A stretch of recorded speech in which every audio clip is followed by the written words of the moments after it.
ಸಚಿವ ಸ್ಥಾನದಲ್ಲಿ ಸರ್ ಈಗ ಖಾತೆ ವಿಚಾರವಾಗಿ ಕೃಷ್ಣ ಬೈರೇಗೌಡರು ಆಯ್ತು. ಕೃಷ್ಣ ಬೈರೇಗೌಡರು ಹೇಳಿದ್ರಲ್ಲ, BDA BMRDA ಇಲ್ಲದೆ ಇದ್ದ ಮೇಲೆ ಅದು ಅಪೂರ್ವವಾದಂತ ಖಾತೆ, ಅದ್ರ ಬಗ್ಗೆ ನಾನು ಚಾರ್ಜ್ ವಹಿಸ್ಕೊಳ್ತಕ್ಕಂಥದ್ದಕ್ಕೆ ಯೋಚನೆ ಮಾಡ್ತೀನಿ ಅಂತ ಹೇಳಿದ್ದಾರೆ. ನಾನು ಪತ್ರಿಕೆ ನಾನು ನೋಡಿದೆ ಇವತ್ತೆಲ್ಲ. ಅದು ನೋಡೋಣ, ಒಬ್ಬೊಬ್ರಿಗೆ ಒಂದೊಂದರ ಕಾಯಿಲೆ ಇರ್ತದೆ, ಯಾರ್ಯಾರಿಗೆ ಯಾವ್ಯಾವ ಕಾಯಿಲೆ ಇದೆಯೋ, ಏನೇನು ಔಷಧಿಗಳು ಬರ್ತಾವೋ ನೋಡೋಣ ಮುಂದೆ. ಈಗ 13 ಜನ ಮಿನಿಸ್ಟರ್ ಆಗಿದ್ದಾರೆ, ಅವರಲ್ಲೇ 3 ಜನರ ಸಮಸ್ಯೆ ಆಗಿದೆ. ಮುನಿಯಪ್ಪ ಬೇಸರ ಆಗ್ತಿದ್ರು, ಇಲ್ಲ ಮುನಿಯಪ್ಪನವ್ರು ಅವತ್ತೇನೆ ಸಾಯಂಕಾಲನೇ ಎಲ್ಲ ಸರಿ ಹೋಯ್ತು ಅಂತ ಬಂದ್ರಲ್ಲ ಖುಷಿಯಾಗಿ. ಅದರಿಂದ ಮುನಿಯಪ್ಪನವ್ರಿಗೆ ಅವ್ರು ಇದ್ದಿದ್ದ ಖಾತೆನೆ ಕೊಟ್ಟಿದ್ದಾರೆ, ಅದರಲ್ಲಿ ಏನು ಹೊಸದೇನಿದೆ.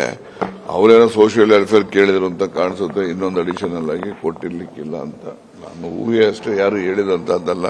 ಇವೆಲ್ಲ ರಾಜಕಾರಣದಲ್ಲಿ ಇದ್ದದ್ದೇ. ಪ್ರಾತಿನಿಧ್ಯ ಸಿಗ್ಬೋದು ಸರ್, ಮತ್ತೆ ಎರಡನೇ ಹಂತದಲ್ಲಿ ಕೊಡಬಹುದು, ಕೊಡ್ಲಿ. ಈಗ ನೋಡಿ, ಈಗ ಇನ್ನು 2 ವರ್ಷ ಇರೋದು, 2 ವರ್ಷದಲ್ಲಿ ಕಡೆ 6 ತಿಂಗಳು ಚುನಾವಣೆ, 1.5 ವರ್ಷ ಇರೋದು. ಈಗ ಗುಡ್ ಗವರ್ನೆನ್ಸ್ ಕೊಡಬೇಕು, ಮತ್ತೆ ಪಾರ್ಟಿನೂ ಸೆನ್ಸಿಟೈಸ್ ಮಾಡಿದ್ರೆ 2028ಗೆ ನಾವು ಚುನಾವಣೆ ಮಾಡ್ಲಿಕ್ಕೆ ಸುಲಭ ಆಗ್ತದೆ. ಗುಡ್ ಗವರ್ನೆನ್ಸ್ ಕೂಡ ಇರಬೇಕು, ಪಾರ್ಟಿನೂ ಕೂಡ ಸೆನ್ಸಿಟೈಸ್ ಮಾಡಿದ್ರೆ 2028 ಅಲ್ಲಿ ಮತ್ತೆ ಬರ್ತೀವಿ. ಅದು ಮಾಡಲಿಲ್ಲ ಅಂತ ಹೇಳಿದ್ರೆ ಮುಂದೆ ಏನಾಗ್ತದೆ ಜನರ ಕೈಲಿ ಇರ್ತಕ್ಕಂಥದ್ದು ಯೋಚನೆ ಮಾಡೋಣ. ಸಿದ್ದರಾಮಯ್ಯ ಅವರು ಹೇಳಿದಿರೋ ಕಾರಣಕ್ಕಾಗಿ ಡಿಸಿಎಂಗಳು ಸಮುದಾಯವಾರು ಕೊಡಬೇಕು ಅನ್ನೋ ಡಿಮಾಂಡ್ಗಳು ಕೂಡ ಇದೆ. ಕಳೆದ ಬಾರಿ ನಾನು ಎಲ್ಲಾ ಸಂದರ್ಭದಲ್ಲೂ ಒಂದು ಕನ್ಸಿಸ್ಟೆಂಟ್ ಸ್ಟ್ಯಾಂಡ್ ಇದೆ ನಂದು. ಡಿಸಿಎಂಗಳು ಮಾಡುವಂತ ಕಾಲದಲ್ಲಿ ಬೇರೆ ಬೇರೆ ವರ್ಗಗಳು ಯಾವಿದಾವೆ, ಈಗ SCಗಳಿರ್ಬೋದು, ಮೈನಾರಿಟಿ ಇರ್ಬೋದು.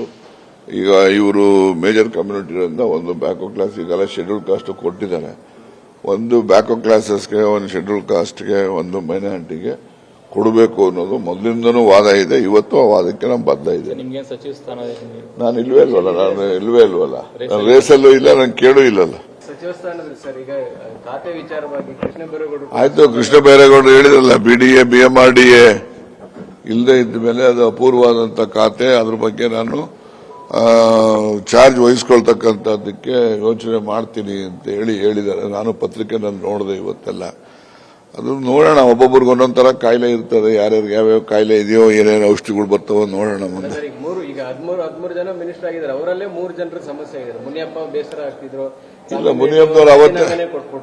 ಮುನಿಯಪ್ಪನವ್ರು ಅವತ್ತೇನೆ ಸಾಯಂಕಾಲನೇ ಎಲ್ಲ ಸರಿ ಹೋಯ್ತು ಅಂತ ಬಂದ್ರಲ್ಲ ಖುಷಿಯಾಗಿ. ಅದರಿಂದ ಮುನಿಯಪ್ಪನವ್ರಿಗೆ ಅವ್ರು ಇದ್ದಿದ್ದ ಖಾತೆನೆ ಕೊಟ್ಟಿದ್ದಾರೆ, ಅದರಲ್ಲಿ ಏನು ಹೊಸದೇನಿದೆ. ಅವರೇನೋ ಸೋಷಿಯಲ್ ವೆಲ್ಫೇರ್ ಕೇಳಿದ್ರು ಅಂತ ಕಾಣಿಸುತ್ತೆ, ಇನ್ನೊಂದು ಅಡಿಷನಲ್ ಆಗಿ ಕೊಟ್ಟಿರ್ಲಿಕ್ಕಿಲ್ಲ ಅಂತ ನಾನು ಊಹೆ ಅಷ್ಟೇ, ಯಾರು ಹೇಳಿದಂತದ್ದಲ್ಲ. ಇವೆಲ್ಲ ರಾಜಕಾರಣದಲ್ಲಿ ಇದ್ದದ್ದೇ. ಪ್ರಾತಿನಿಧ್ಯ ಸಿಗ್ಬೋದು ಸರ್, ಮತ್ತೆ ಎರಡನೇ ಹಂತದಲ್ಲಿ ಕೊಡಬಹುದು, ಕೊಡ್ಲಿ. ಈಗ ನೋಡಿ, ಈಗ ಇನ್ನು 2 ವರ್ಷ ಇರೋದು, 2 ವರ್ಷದಲ್ಲಿ ಕಡೆ 6 ತಿಂಗಳು ಚುನಾವಣೆ, 1.5 ವರ್ಷ ಇರೋದು. ಈಗ ಗುಡ್ ಗವರ್ನೆನ್ಸ್ ಕೊಡಬೇಕು, ಮತ್ತೆ ಪಾರ್ಟಿನೂ ಸೆನ್ಸಿಟೈಸ್ ಮಾಡಿದ್ರೆ 2028ಗೆ ನಾವು ಚುನಾವಣೆ ಮಾಡ್ಲಿಕ್ಕೆ ಸುಲಭ ಆಗ್ತದೆ. ಗುಡ್ ಗವರ್ನೆನ್ಸ್ ಕೂಡ ಇರಬೇಕು, ಪಾರ್ಟಿನೂ ಕೂಡ ಸೆನ್ಸಿಟೈಸ್ ಮಾಡಿದ್ರೆ 2028 ಅಲ್ಲಿ ಮತ್ತೆ ಬರ್ತೀವಿ. ಅದು ಮಾಡಲಿಲ್ಲ ಅಂತ ಹೇಳಿದ್ರೆ ಮುಂದೆ ಏನಾಗ್ತದೆ ಜನರ ಕೈಲಿ ಇರ್ತಕ್ಕಂಥದ್ದು ಯೋಚನೆ ಮಾಡೋಣ. ಸಿದ್ದರಾಮಯ್ಯ ಅವರು ಹೇಳಿದಿರೋ ಕಾರಣಕ್ಕಾಗಿ ಡಿಸಿಎಂಗಳು ಸಮುದಾಯವಾರು ಕೊಡಬೇಕು ಅನ್ನೋ ಡಿಮಾಂಡ್ಗಳು ಕೂಡ ಇದೆ. ಕಳೆದ ಬಾರಿ ನಾನು ಎಲ್ಲಾ ಸಂದರ್ಭದಲ್ಲೂ ಒಂದು ಕನ್ಸಿಸ್ಟೆಂಟ್ ಸ್ಟ್ಯಾಂಡ್ ಇದೆ ನಂದು.